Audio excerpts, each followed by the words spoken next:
अगर आप भी चाहते हैं मसी म्यूजिक कंपनी के ऑडियो वीडियो सबसे पहले आप तक पहुंचे तो लाल बटन को दबाकर चैनल को सब्सक्राइब करें।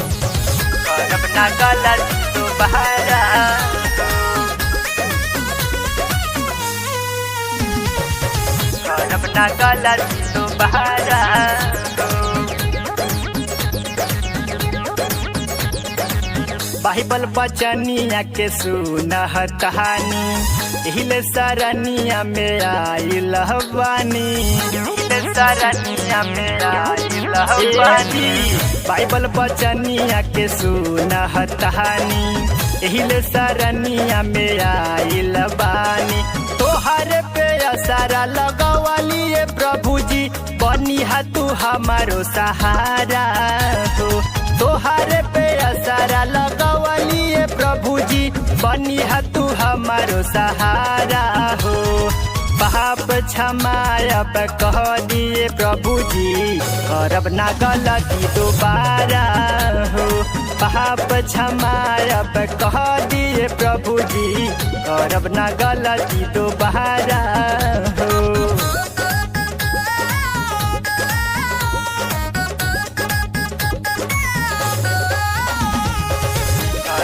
गलती दोबारा करब ना गलती दोबारा। नहीं हम जहनली त बुरा काम कहली, झूठी सच बोल बोले रुपया कमैली।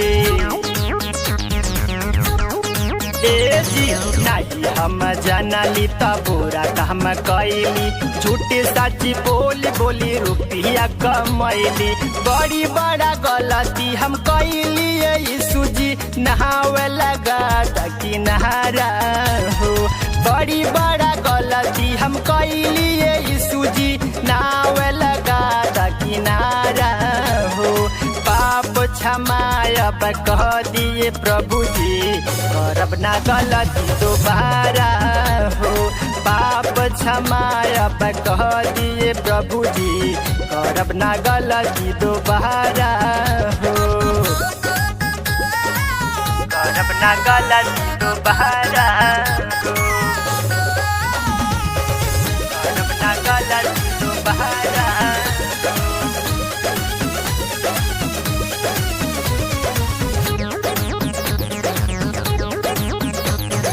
दुनिया जहनावा में मायावा बहुत बा, कह में भलाई अत्याचारवा ही होत बा।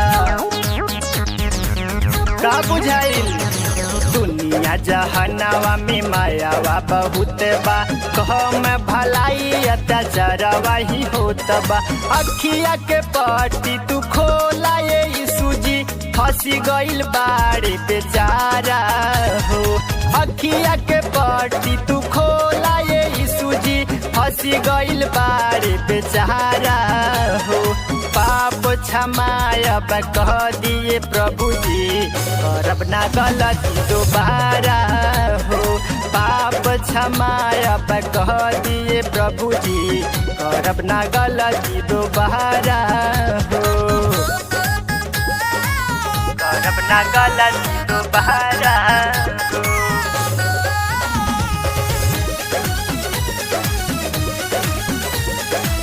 करब ना गलती दोबारा।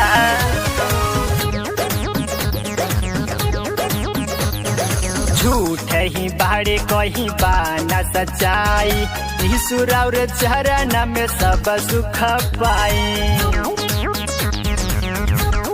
चली ना झूठ ही बाड़े कहीं बाना सच्चाई, ईश्वर और चरण में सब सुख पाए।